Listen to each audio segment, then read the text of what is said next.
Hey guys, what's up? Bringing you another video today, and we are going to be talking about the Rings of Power show is so boring, it keeps making this Amazon analyst fall asleep.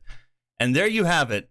Now you have business analysts from business consultation organizations falling asleep while watching this show because their job is basically to watch the show and give business and marketing pointers to Amazon on how to improve their reach and stuff like that. I haven't looked too much into it, but I did give it a gander. So let's read together.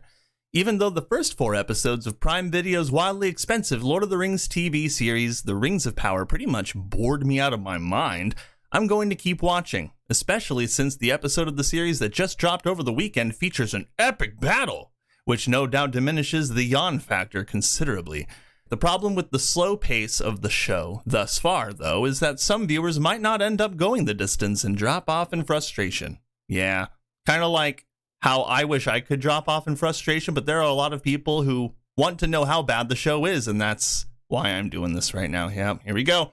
That includes viewers like Tom Forty, an Amazon analyst at D.A. Davidson, who wrote in a recent note for investors that the performance of the Rings of Power has left him concerned. Ooh, he didn't like it either. He hated it. The Lord of the Rings of Power, we fell asleep during our first viewings of episode 1, 3, and 4, and have not watched episode 5 yet due to a combination of not enjoying the first 4 episodes and a busy schedule. Oh, man. Oh, that's gotta hurt. And this guy's just doing his job well, guys. He's doing his job the right way. He's like, I hated it, man. I watched the whole thing. What were they thinking? Forty went on to write that he had been hopeful in the lead up to the launch of the Rings of Power. However, he's grown more pessimistic since then about the series. Yeah, pessimistic. There's like a worldwide disdain for this TV show. It's not even a TV show. It's just a bunch of BS. Nearly 1 month after its September 1st launch and 5 episodes in on an 8-episode season, the audience response, as measured by Rotten Tomatoes, is far worse than we initially expected, as suggested by the critics' warm reception, and is not improving as we had initially anticipated. Oh boy, and here's his tweets.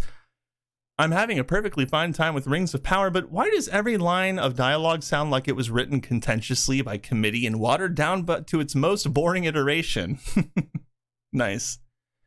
Gretchen Felker Martin. Okay, it's really incredible how bad Rings of Power is. Like, not only is it boring, ugly, uneventful, repetitive, and flat, it also seems to actively go out of its way to avoid becoming interesting or telling you anything about its characters. That's what I felt too watching it, is that it seemed to just on purpose not tell you story things. Like the show knew that people wanted a good story, and so on purpose they just didn't tell you a good story just to make you mad. Like, I saw that with Isildur, because everybody who is a Lord of the Rings fan of the movies or the books probably will know who Isildur is, a good percentage. So when they see Isildur, they're just like, oh man, that's so cool. We get to see his hero's journey. And all they get to watch in this Rings of Power show is that he's just getting slammed on and belittled all the time, just man hate. Oh, you're one of the most important characters in the Lord of the Rings universe? Cool, we'll just stomp all over everything that you stand for and all of your lore. We're going to stomp all over that and tear it up and burn it up. And that's what they did with most of it. But I'm just pointing out one character. For those of you who haven't seen this show is beyond bad. It's horrible. It's horrible. It's one of the worst shows ever made. Period. Amazon, for its part, seems satisfied thus far with the performance of the show, one of the most expensive in TV history. In fact, the company said that on the first day of availability on Prime Video, the show garnered 25 million global viewers.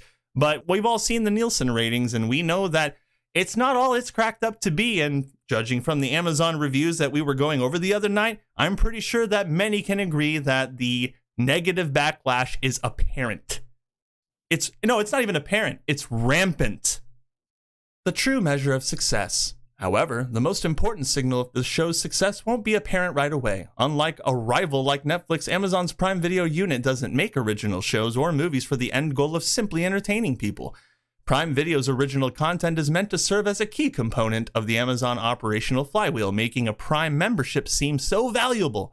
In other words, that it draws an ever-increasing number of signups, which means more money to make the Prime subscription package more valuable, which draws more signups, and on that wheel spins. Basically, what he's saying is all they care about is money. And so because they care about money, they're going to push out anything they possibly can. That means they're going to go into legal battles with the Tolkien estate for years and then buy rights that absolutely suck on the grand scale of things.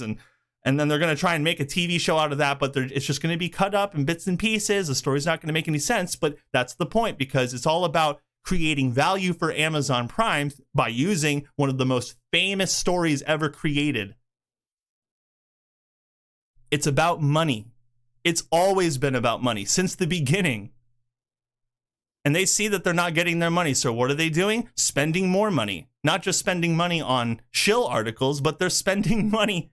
They're spending money on making a second season? Like a second season? Wow. Oh man, a second season. That's crazy. I still haven't completely wrapped my head around that one. All right. 40 uses some back-of-the-envelope math, however, to question whether its Lord of the Rings show is working. If we work off of Amazon's reported figures of 25 million viewers for the launch and an audience of 200 million Prime members who engage with Prime Video, we come up with the following: 12.5% penetration or 87.5% lack of interest. They hate it.